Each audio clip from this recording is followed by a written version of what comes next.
Bonjour, bienvenue pour cette émission des chrétiens orientaux. Nous sommes en Arménie, voici le monastère de Gerhard.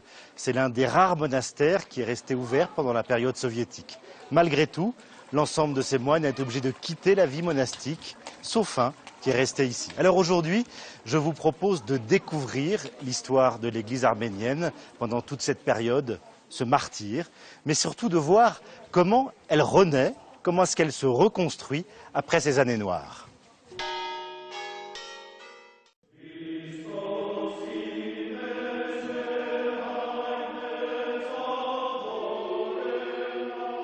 Pour moi, la foi et la chrétienté étaient encore des notions que je ne savais pas. Et j'ai découvert ici à Etchmadzin. C'était le dimanche, il y avait la messe, la liturgie. Et j'ai participé à la messe. D'abord les chants. C'était vraiment les chants divins. Et je dis, mon Dieu, on a cette richesse, on a cet héritage et on ne sait rien ce que ça veut dire. On ne sait rien de ce qui est nôtre, de ce qui est l'identité arménienne, chrétienne d'abord.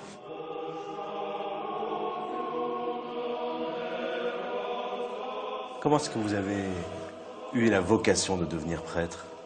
Ma mère était très heureuse, il faut dire, parce que je crois qu'au fond, elle est toujours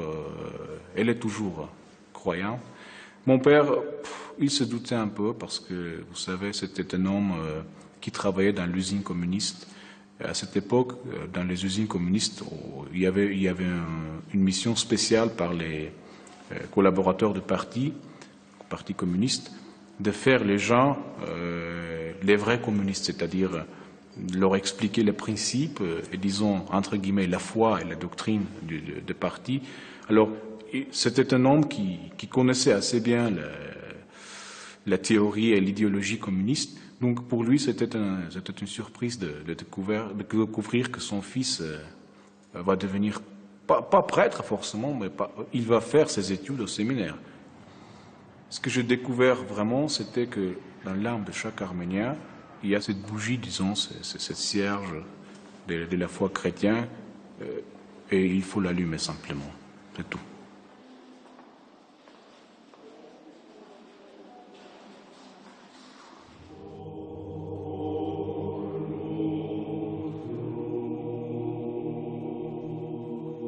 Avec l'élection de Vasquin Ier, beaucoup de choses avaient changé, parce qu'au moment où avait commencé ce mouvement pour l'indépendance de l'Arménie, tous les gens pensaient qu'ils n'en doutaient pas que l'Église est à leur côté. Donc, parce que l'Église avait gardé cet espoir d'avoir enfin un État libre, un État indépendant, et c'était l'Église qui fabriquait, entre guillemets, dans les laboratoires des différents monastères, cette idéologie nationale du royaume, de l'État, de l'armée, etc., etc.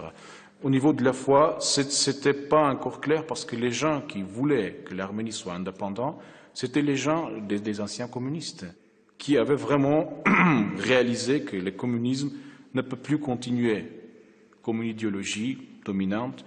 Et je pense que ces gens-là avaient réalisé aussi qu'il faut avoir une autre idéologie.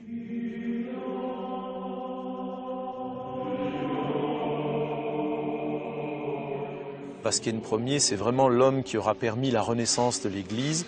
Un fin diplomate, effectivement. Alors c'est un homme qui a une culture très européenne. Alors Tcholekjian et son prédécesseur sont formés à l'école russe, on va dire. Ils sont nés dans l'Empire russe et ont grandi dans le contexte, on va dire, de la Russie tsariste, autocratique. Vasquin Ier, c'est un homme qui très vite comprend les enjeux de l'œcuménisme, par exemple. Il est né dans un pays orthodoxe, la Roumanie, mais a grandi, a été élevé chez des luthériens d'abord.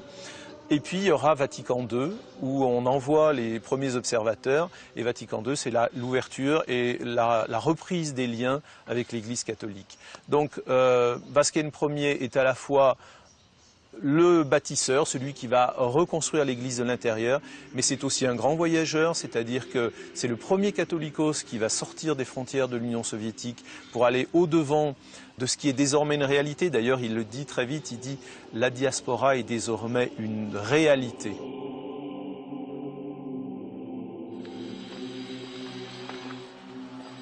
À Gervais, dans la paroisse du Père Gurer, l'antique tradition de la bénédiction des maisons est aussi en pleine renaissance.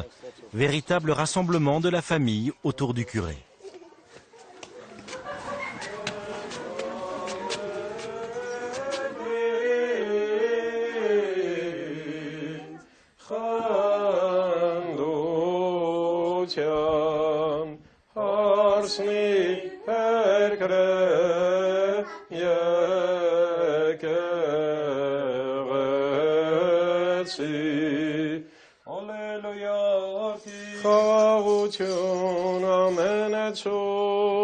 Amen, Alleluia, Alleluia, Alleluia.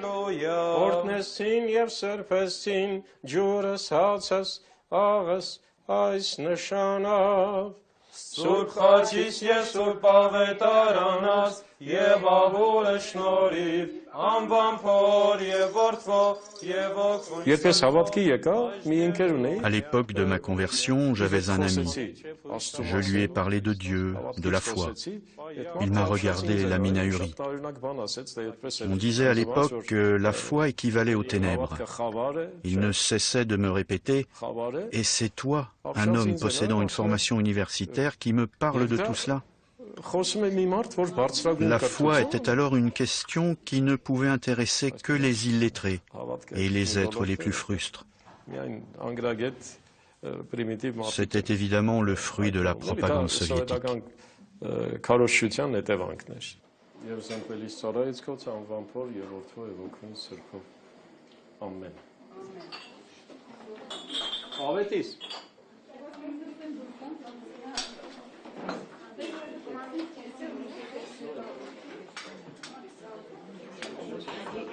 L'église n'était pas ouverte pour le culte, mais nous, on allait prier devant les ratchkas. Les gens ne savaient plus rien de la religion à l'époque de l'indépendance. Dans ma classe à l'école, je me suis mise debout et j'ai récité le Notre Père. Tous les enfants étaient émus et mon institutrice s'est mise à pleurer. Je n'imagine pas de vivre sans la foi dans ce monde parfois si cruel. L'homme qui n'a pas de foi ne peut pas vivre dans ce monde.